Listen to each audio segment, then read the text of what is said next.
PM Shri महारानी लक्ष्मीबाई उच्चतर माध्यमिक कन्या विद्यालय छिंदवाड़ा की कक्षा 12वीं कॉमर्स की कक्षा है और मैं कक्षा शिक्षक डॉक्टर मनीषा जैन। यहाँ पर आप देख रहे हैं शिक्षक दिवस के उपलक्ष्य में बच्चों ने शिक्षण कार्य किया है और शिक्षक के दायित्व को समझने का प्रयत्न किया है।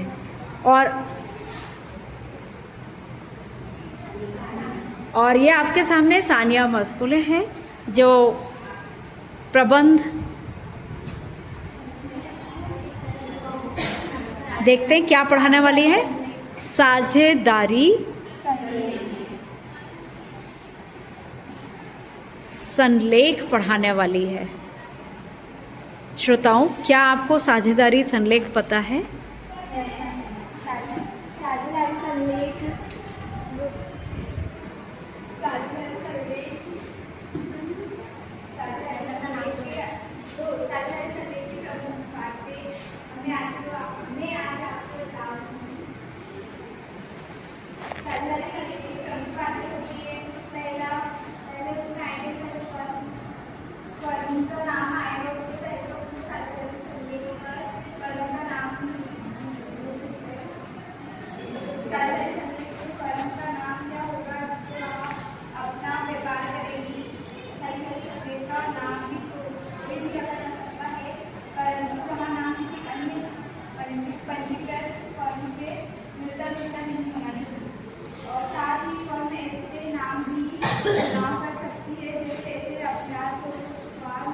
केंद्र का राज्य सरकार द्वारा हो, उससे फर्म का नाम रखना बहुत जरूरी होता है।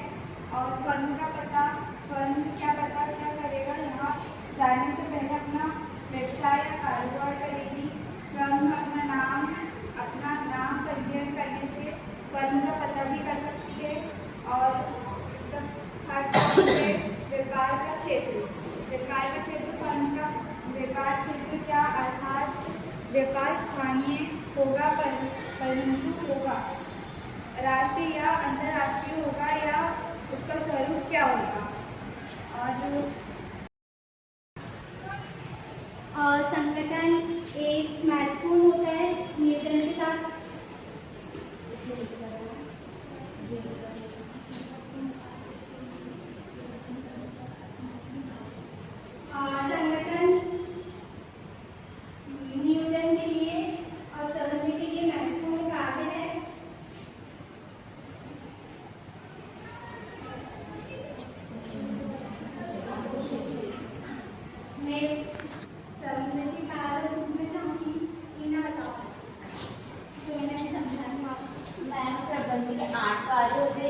पहले का नाम नियोजन है। नियोजन मतलब प्लानिंग करना तथा यह जानना कि आप कार्य करने के लिए कितने सक्षम हैं, उसे नियोजन कहते हैं। संगठन, जब हम किसी व्यवसाय में अपने कर्मचारी या प्रबंधक द्वारा काम को आगे बढ़ाते हैं, समूह में जो काम करते थे, संगठन कहते हैं। तो आपने देखा ये प्रबंध की कक्षा थी और बच्चों ने बहुत ध्यान से इसे सुना और सुनने के बाद प्रश्नों के उत्तर दिए और इस तरह से अमरीन ने बहुत सुंदर शिक्षण कार्य किया है।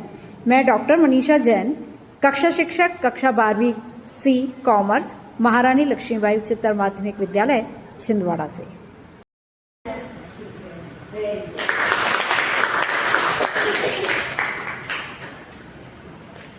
तो वर्षा ने ये प्रोजेक्ट बनाया है, बहुत ही प्यारा अट्रैक्टिव बना हुआ है और इसमें हिंदी साहित्य का पद्य का इतिहास लगभग कितने साल हो गए, किस संपत्ति से चालू हुआ है? 1050। और अभी कौन सा संपत्ति चल रहा है? 2025 नहीं, 2021 चल रहा है।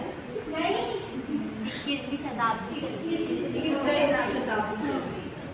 मतलब लगभग 2000 साल का इतिहास एक शीट में आ गया।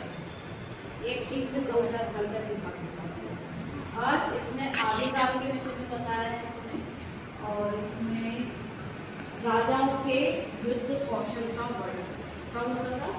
आदिकाल। दूसरी विशेषता थी आदिकाल की कि राजांशन में भी कवि देखो, राजा के दरबार में रखते थे, उनके लिए कविता लिखते थे, उनको कविता सुनाते थे, तो उनको अशांतियाँ वगैरह इनाम भी मिलता था। और महाकाव्य की भी रचना होती थी रासो काव्य का। रासो काव्य क्या होता है? जिसमें राजा और रानी के श्रृंगार का, युद्ध कौशल का, नक्शे वर्णन, महल का, उनके संपदा का वर्णन किया जाता है। और चौथी इसकी विशेषता भाषा होती है कि आदिकाल में जो भाषा चलती थी वो पिंगल और पिंगल भाषा। पिंगल भाषा क्या होती है? जिसमें टा ठा डा ढा ऐसे वाले अक्षरों का ज़्यादा प्रयोग होता है। और पिंगल मतलब छंदों का प्रयोग होता है, बहुत सारे तरह के छंदों का प्रयोग होता है, इसलिए इसको पिंगल कहा ऐसा बहुत सुंदर इसने बनाया है। वेरी गुड, बहुत सुंदर ताली बजाएं।